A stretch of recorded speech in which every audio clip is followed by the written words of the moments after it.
South Carolina dared to sit down at a whites-only lunch counter. They were arrested and convicted and became known as the Friendship Nine. Well, yesterday, a judge overturned their conviction. In fact, the judge that originally sentenced them, the judge yesterday, was his nephew.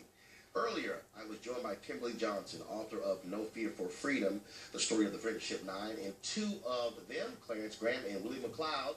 I asked them why they chose to serve 30 days on a chain gang instead of paying a $100 fine. Because the fine would mean that we are upholding the structure of government that was then and in that era. We were financing to be protesting our own money, financing ourselves. So we decided that for the government to keep us up and to feed and clothe us for those 30 days was better than paying that $100 fine. Clarence, certainly 54 years later, it does not remove what you had to endure, but what does it say for the rest of history that this conviction was vacated and was taken off the books? Well, by having the sentence vacated, that means that we didn't have to apologize for wrong that we didn't commit in the first place. We know the history, we'll never forget, because it's documented, but it does mean an awful lot to us that even though we still have our badge of honor, it's not on the books. It won't create any more problems for us in our daily lives. Kimberly, is it also important for folks moving forward to understand that these acts of civil disobedience was necessary in order to secure the freedom that was so desired by so many African Americans, and that it tells the next generation that when there's an unjust law, you must stand up and speak appropriately?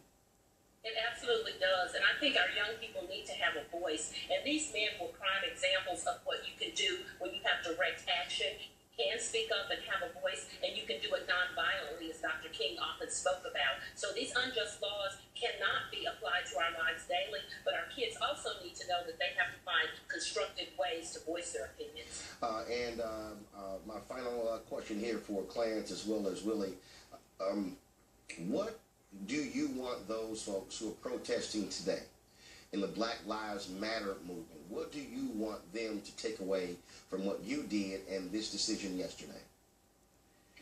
First of all, we must consider that all lives matter. And this first thing, our movement proved that you can do things non-violently and get the rest of success. We proved that, and I think that first of all, it's okay to protest. But I think first of all, you need to come sure that passion is in the right place. That's not misguided. You need to plan your action. Plan, organize, then protest, but do it in a non-violent way. I do believe once we began to get a non-violent type of attitude on both sides, that we'd be much better off. Willie? Next.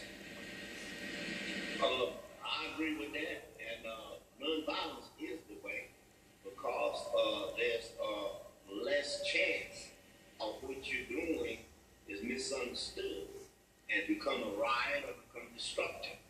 If you want a constructive result, you have to go about that in that direction.